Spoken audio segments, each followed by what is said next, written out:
আর এবার নজর রাখবো ভাটপাড়ার দিকে। ভোটের মুখে ভাটপাড়ায় চলল গুলি। ভাটপাড়ার 17 নম্বর ওয়ার্ডে যুবককে গুলি, গলায় গুলি লাগে পিন্টু চৌহানের। তারপরে এই ঘটনাস্থলে জগদ্দল থানার পুলিশ পৌঁছয়।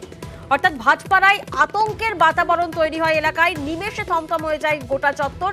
প্রতিনিধি অরুণ এই মুহূর্তে আমাদের সঙ্গে রয়েছেন। অরুণ, ঠিক কি ঘটেছিল, পুলিশ সূত্রে ঠিক কি জানা যাচ্ছে? দেখো, কালকে রামনবমী ছিল, রামনবমীতে ওখানে লোকজনের অনেক জমায়েত ছিল। ঠিক 8:34 নাগাদ রাত্রিবেলায় এই যুবক পিন্টু চৌহান সে বাড়ির দিকে যাচ্ছিল, তখন তাকে লক্ষ্য করে কিন্তু দুই যুবক আসে এবং তাকে লক্ষ্য করে গুলি চালায় এবং গুলি গিয়ে তার গলা পাশ দিয়ে তাকে গুলিটা ঢুকে বেরিয়ে যায় এবং তখন তাকে তাড়াতাড়ি করে বারাকপুর বিএন বসু হসপিটালে নিয়ে আসা হলে ডাক্তাররা তার গুলি বের করার চেষ্টা করে এবং গুলি বেরিয়েও যায়। তারপর থেকে কিন্তু অসুস্থ হয়ে সে রয়েছে, এখনো সে কোনো কথা বলতে পারছে না। কে বা কারা গুলি চালালো এই নিয়ে একটা প্রথমে সংশয় ছিল, কিন্তু তার পরে দেখা যায় যে এলাকারই ছেলে মন্টু বলে তার সঙ্গে একজন ছিল, দুজন মোটরসাইকেল করে এসে তাকে গুলি চালায়। 1 দিয়ে গুলি করেছিল, একটি গুলি করেছিল, তারপর এলাকা ছেড়ে পালায় ঘটনাস্থলে দুষ্কৃতীরা। এই ঘটনায় কিন্তু জগদ্দল থানার পুলিশ তদন্তে নেমেছে। এখনো পর্যন্ত কিন্তু যার নামে অভিযোগ করা হয়েছে মন্টু, তাকে কিন্তু এখনো পুলিশ খুঁজে পায়নি।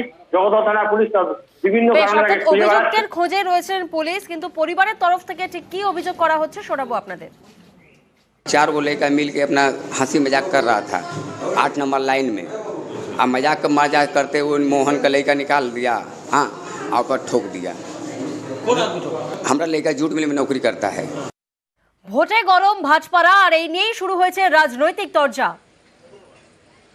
এই গুন্ডাগর্দি আমি শেষ করবই, এটা আমাদের প্রতিজ্ঞা। যারা ভাবছে এই গুন্ডামি করে ব্যারাকপুর মানুষকে ভয় দেখিয়ে রাখবে, তাদের এই দিন 4 তারিখে শেষ হয়ে যাবে, এটুকু দায়িত্ব নিয়ে বলছি। পার্থভৌমিক তো বাচ্চা ছেলে আছে, এই ব্যাপারে ওর তো কোনো আইডিয়া নেই। তৃণমূল কোন জায়গা নিয়ে গেছে, ও কোন জায়গা ও তৃণমূলকে পৌঁছিয়ে দিয়েছে, তৃণমূল গুন্ডাদের হাতে চলে গেছে। প্রকাশ কোন পার্টি করে কোন পার্টি না করে এর তো খাতায় লেখা আছে, পুলিশের খাতাও আছে। সোমনাথ শ্যাম, মনোজ পাণ্ডে, দিন রাত মনোজ পাণ্ডে থানায় বসে থাকে। একটা থানায় জিডি লেখা হয় আর ও একটা জিডি লিখে।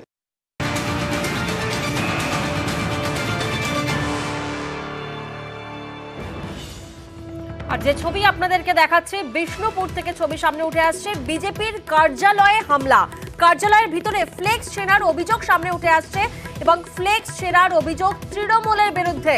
বিষ্ণুপুর পুরসভা 2 নম্বর ওয়ার্ডের ঘটনা, যদিও সমস্ত অভিযোগ অস্বীকার তৃণমূলের। বিজেপির নির্বাচনী কার্যালয়ে ফ্লেক্স ছিঁড়ে জঙ্গলে ফেলে দেওয়া এবং কার্যালয়ে উত্তোলন করা দলীয় পতাকা চুরির অভিযোগ এবং অভিযোগ সরাসরি তৃণমূলের বিরুদ্ধে, যদিও সমস্ত অভিযোগ অস্বীকার তৃণমূলের।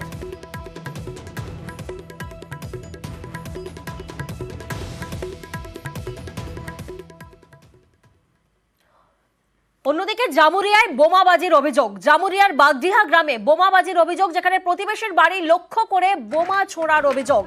তপনের বাড়ি লক্ষ্য করে বোমা ছোড়ার অভিযোগ তপনের দাবি যে মদন গড়াই তিনি বিজেপি কর্মী এবং খবর পেয়ে ঘটনাস্থলে যায় জামুরিয়া থানার পুলিশ। অভিযুক্ত মদন গড়াইয়ের কোনো প্রতিক্রিয়া মেলেনি। বিজেপি যে খনি অঞ্চলে ষড়যন্ত্র করছে, ভোটে অশান্তি করার, আমরা আগেই খবর পেয়েছিলাম রামনবমীর দিন অশান্তি হতে পারে, তাই আমাদের দলের কর্মীরা সক্রিয় ছিলেন, প্রশাসনকেও আমরা অনুরোধ করেছিলাম, প্রশাসন সক্রিয় ছিল। সন্ধ্যেবেলাতে এরা বড় অশান্তি করার চেষ্টা করেছে, তাই এই বোমা বিস্ফোরণ। প্রকৃত যা হওয়া দরকার ওদেরকে গ্রেপ্তার করতে হবে অবিলম্বে। নির্বাচন কমিশনকে কমপ্লেন করা হয়েছে। তৃণমূল বুঝে গেছে যে তারা হারতে চলেছে, এলাকা জুড়ে একটা সন্ত্রাসের বাতাবরণ তৈরি করার চেষ্টা করছে। তারা চাইছে ভোটার যাতে ভীত, সন্ত্রস্ত, বিভ্রান্ত থাকুক, ভয় দেখিয়ে ভোট লুট করা যায়। তারা এখন সন্ত্রাসকেই অবলম্বন করে এগিয়ে যাচ্ছে। তৃণমূলের প্ল্যান্টেড ঘটনা এবং এই ঘটনার পেছনে আমরা চাই নিরপেক্ষভাবে যাতে এর সিবিআই তদন্ত হয়।